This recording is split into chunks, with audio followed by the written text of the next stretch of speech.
Dear students, welcome you all for the fourth session of the fourth chapter of Human Resource Management, second semester, Mangalore University, BCom. So, in this session, we are going to discuss off-the-job training and its methods. So, my presentation for this session will include introduction and meaning, methods of off-the-job training, then merits and demerits of off-the-job training. Now, straight away, let us discuss what is off the job training. The meaning itself says, okay, off the job. That means you are not in the job, you are not doing the job. In the sense, the training is not given while working or while performing the task, rather than you are taken to a different place and you are given the training. So that means the training is given from a place which is away from the workplace. So it is a training method in which employees are given training at a place which is away from their workplace. So the place can be near to the workplace or somewhere further away, or such as at a resort or at a training center or any place which is convenient as per the organization. So it minimizes the distraction. So when you're taken away from the jobs, from the work, definitely it minimizes the restrictions. You are free from the job, free from the headache, free from the pressure, and you are very free, very comfortable. And in that position, training is carried out. So which ensures employees to focus fully on the material they are learning or fully on the training they are going to get. So here training is usually given in the form of lectures, discussions, case studies, demonstrations, simulations, etc. So this is regarding off-the-job training. Now let us discuss what are the various methods of off-the-job training. Let us learn quickly because there are so many methods. The first one is lecture or classroom methods. This is a very important method of off-the-job training, and it is also one of the most common and simple method of the job training. It is like a student and teacher. So there will be a teacher who is as a trainer, and the students are trainees who get the instruction from the teacher in a classroom in the form of lecture. So that is what lecture or classroom method is. So it is a common and simple method. Training takes place in a classroom like environment. Trainer provides instruction in a lecture format, so it is a continuous lecture. Then trainers learn crucial skills or important skills, we can say, needed for their job, get to know the job responsibilities, and whether all other theoretical information is given in the classroom method. So they have the opportunity to get their questions clarified by the expert at the end of the lecture or any time in between the lecture. Then the trainee are taught the administrative and management aspects of their jobs. So they are trained with regard to, as I told you, job responsibilities, then process of doing their job, various technical information regarding the job, easy way of doing the job. So many other informations are taught in a classroom method. Now let us go to the next one, that is discussion method. So the name itself suggests discussion. So here there is a interactive session. In the sense, discussion will take place between the trainer and group of trainees. So it is conducted usually in a form of group where trainer gives some knowledge and trainees will get that knowledge, and immediately they will ask the questions and discussion will carried out. So it is a interactive training method where trainer and trainer discuss each other. Then it ensures two-way flow of communication. It is not like lecture method where one person, one trainer gives on, okay, goes on telling information, but here it is a discussion, in the sense two-way flow of communication. Okay, trainer gives some information, immediately there is a feedback from the trainee. So discussion is carried out in a group where some trainer shares information and trainee gives immediate feedback. So immediate feedback is expected whenever trainee shares some information. So each trainee gets an opportunity to present one's own ideas, get feedback from the members of the same group. So here need not trainer only give the information, give the feedback, but other members also can share the information, clarify the doubts. So that is in discussion method. Then the conference method. So what is conference? Conference means it is meeting of the several people to discuss one topic or one subject.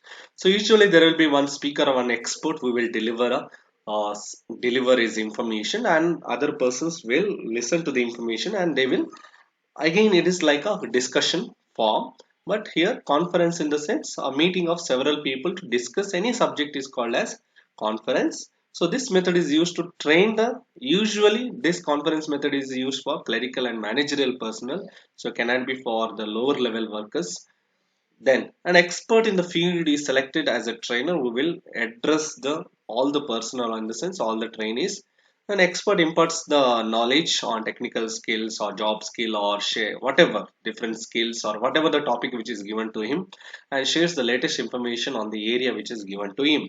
So each participant contributes by analyzing and discussing various issues related to the topic. So once the expert finishes his talk, then discussion will take place on the topic. Okay, whatever the information shared by the expert. So people will interact with each other, get the information, get the latest information, and if there is any questions, that also are solved in the conference method. So everyone can express their own viewpoint in the conference method. Then seminar method. So seminar in the sense here, the trainees itself are asked to write some papers on some topics or some information, and they are asked to present that topic or information, and there will be a moderator trainer who will again guide in presentation if there are any clarification that are solved in the seminar method. So under this method, the trainee asked to write papers on certain topics of interest whichever given by the trainer, and the trainee will present the papers and discussion will be carried out. Again, there will be discussion once the presentation is done. Question answer will be there. So the trainees will ask the questions and other trainees will ask the questions, and the person who presented the paper will clarify the doubts. If it is not possible by the person, then trainer will interrupt and he will act as a moderator and he will clarify the doubts, and ultimately moderator will initiate the discussion and fill the gap if there is if it is found in the paper or something is not shared in the paper. He will share that information to the people or to the personnel. Then there is a demonstration. Fifth one is demonstration. So as the word itself says, it is demonstrate, means visually you display the work or process of doing the work. So that is called as demonstration. So it is a visual display of work or process of task. So here the display is done on a monitor or on a projector where everyone can see what is the process of work. So the work or task is demonstrated to the trainee so that they can learn the work or task. So trainee will have a clear idea about the work. Okay, if there is any doubts, any clarification, again that is clarified. The next one is programmed instruction. So programmed instruction in the sense, here information about various aspects, knowledge about various aspects are given in the form of a printed form. In the sense, it is printed as a book or a manual or any other booklet to the trainee, so they can read it and they can get the information. So it involves providing a series of steps with bits of knowledge to the trainee, and it is usually given in the form of manuals or books or in a printed form or any booklet or anything. So each step is explained in detail so that it is very clear and no confusion is made to the trainee. So trainee can read at any time, or he is asked to read and come for the training, whatever. It depends on the methodology of the trainee. So the programmed instructions method is often used to teach information on computers, science, technology, and so many other, especially the complicated uh, things are explained in programmed instruction method so that the trainee can read it and they can have a clear cut idea about what is being taught. Then seventh one, simulation method. So simulation in the sense, here an artificial environment is created which is same as the real working environment. So in that real working environment, the trainees or employees are asked to perform a certain task or certain duties. So here again, while performing the task, feedback is given, or they are given tips to do the work in a better manner. So that is simulation method. So under this method, trainee is placed in an artificial environment that resembles the actual working environment. The learner is taught how to perform certain tasks or activities in a real world situations. So how they are performing in the real actual situation, same way is performed in a artificial setup of environment. So it is like a imaginary situation. So you are imagining something and you are asked to perform. So it's created for the purpose of training to act on it. For example, you can give so many examples, assuming the role of a marketing manager, or assuming the role of a salesman, assuming the role of a manager, assuming the role of a supervisor, assuming the role of an employee itself.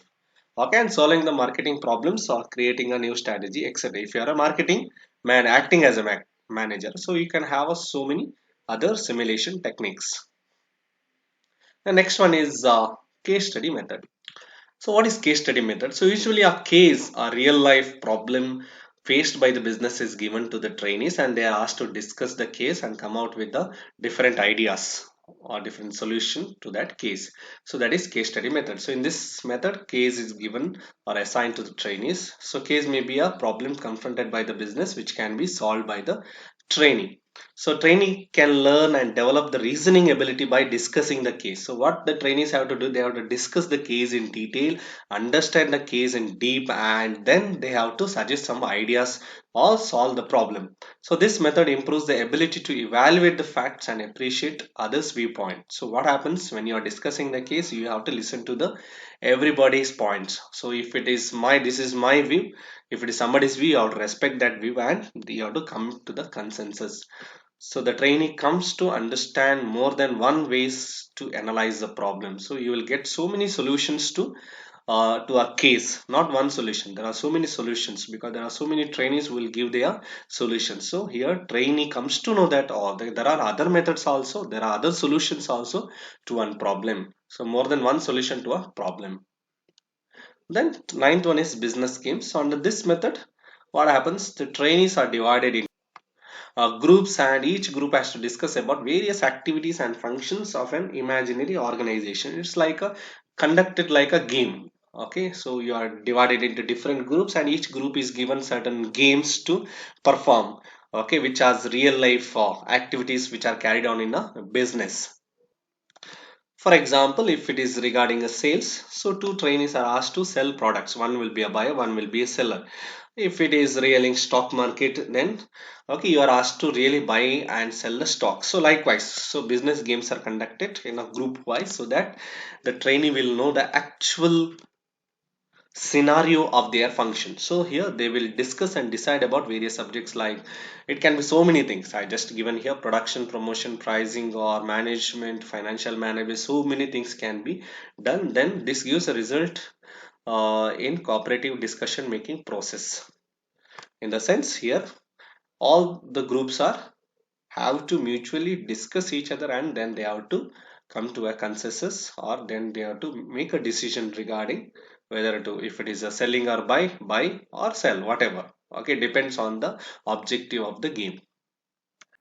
And the 10th one is role play. So here trainees are allowed to play some certain roles. So what happens is here certain realistic situations are created which has different roles, and trainees are asked to play such personalities who appear in the realistic situation. So that is called as role play. So under this method a realistic situation is created, and the trainees are asked to assume the role of specific personalities in the situation. So by playing the role they have to interact with the different personalities. Okay, they have to interact with the different personalities, so they will get an opportunity to mix with everyone. So the participants interact with different participants, assuming the different roles. So that is the advantage of role play, so that they can mix with everyone, they can interact with everyone. So mainly the trainee gets an opportunity to examine their own performance, how best a trainee is in that role. Okay, whether he has performed well, whether he has not performed well, whether he has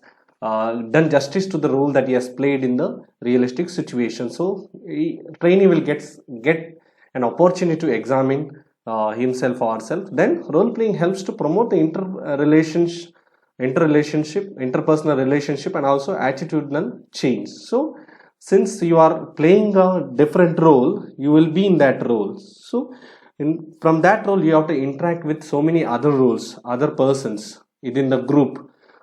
So this is an opportunity to mix with everyone, develop your interpersonal relationship, and also change your attitude. So if you are stagnant, if you are not talking with everyone, or if you have other problems while talking, all these problems can be solved by using the role play method. And the 11th one is sensitivity training. So what is sensitivity training? So this is a training method which is designed in such a manner that here trainee is given a maximum opportunity to expose his behavior give the feedback about his behavior and also receive the feedback from others about his behavior, and he is also exposed to the new behavior, and is also given an opportunity to develop awareness about oneself and also about others. So that is sensitivity training. Then it is also known with different names, that is T group training, action training, group dynamics, etc. So main intention of this training is to understand the trainee about himself and also about others. So this is very important. First he has to understand about himself, then he can understand about others. And another opportunity is given for the trainee is to change his attitude about himself and also about others. So this is very important in improving the interpersonal relationship, and that ultimately result in a healthy relationship in the organization. Next one is vestibule training. So what is vestibule training? So it means creating an identical or real environment, with real working environment, and working in that environment. So that is called as vestibule training. So this method provides an opportunity to create an environment which is very identical or which is very real to the real working environment. So the trainee is allowed to learn under simulated conditions without disturbing the actual production operations. So the trainee is allowed to work under the real identical environment, which will definitely will not affect the actual production process. So vestibule training relieves the employee from the pressure of having to produce while learning. So understand this is not on the job training. So here a real environment is created and the trainee is asked to work under that environment. Okay, maybe handling the machines, or maybe handling the equipments, or maybe handling the different processes, mixing everything, anything can be learned. So what happens here? So only the real environment is created, the trainee has to work under that environment, so he is relieved from the pressure of having to produce while learning. So that is not there in the vestibule training as that of on the job training. So the focus is on learning skills for the job that is required, and which is easy without disturbing the actual production process. So that is possible to vestibule training. And the 13th one is computer based training. So here training is imparted using the computers. So it is the alternative to the classroom training. Instead of going to the classroom, you can attend the training by using the computer. So it is alternative to classroom training. In this method, training is imparted using the computer. So computer can store any information, any videos, anything, any materials which is related to training. So what the trainees have to do is just they have to log into the computer and get the information which is stored in the computer. So it is more effective than conventional method. Instead of a trainer going to a classroom, taking all the materials, everything, so trainees can get the information where they are seated by just logging into the computer. And the 14th one is, and the last one is e-learning. So e-learning means it is also called as online learning. So it uses the internet to deliver computer-based training to employees who are spread across various locations. So that means you need not go to a physical place and attend the training. You can attend the training wherever you are. So that is called as virtual training. So that is very popular now. We have different softwares with different applications, such as Google has come up with the Google Meet, then Zoom is very popular, then there is WebEx Cisco, Microsoft has come up with the Microsoft Teams. So likewise, there are so many softwares through which you can attend the training anywhere, at any place, at any time. So that is a speciality of e-learning or online learning, and that is what taking place during this pandemic, that is corona pandemic. There is no possibility of having a physical training, so now virtual training is very popular.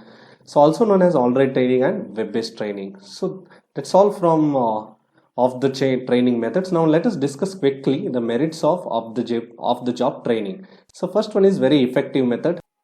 Effective because you are taken away from the work, you are released from the work pressure, and you are given the training. So that's why it will be definitely effective, because whatever told by the trainer will go to your mind. Then high productivity, since you are released from the work pressure, you are taken to a different place and given the training, and you are taught how the process of work is done. So definitely there is a possibility of high production, because whatever the training is given, it will go to the minds of the trainee, and you will definitely implement it with high effectiveness. Then minimize errors.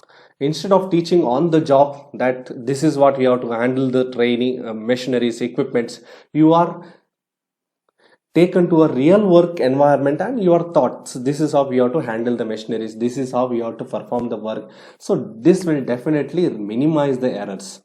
Then economical because you can finish the training at a one set without disturbing the work, and you can ask the employees to perform the work immediately after the training with maximum productivity.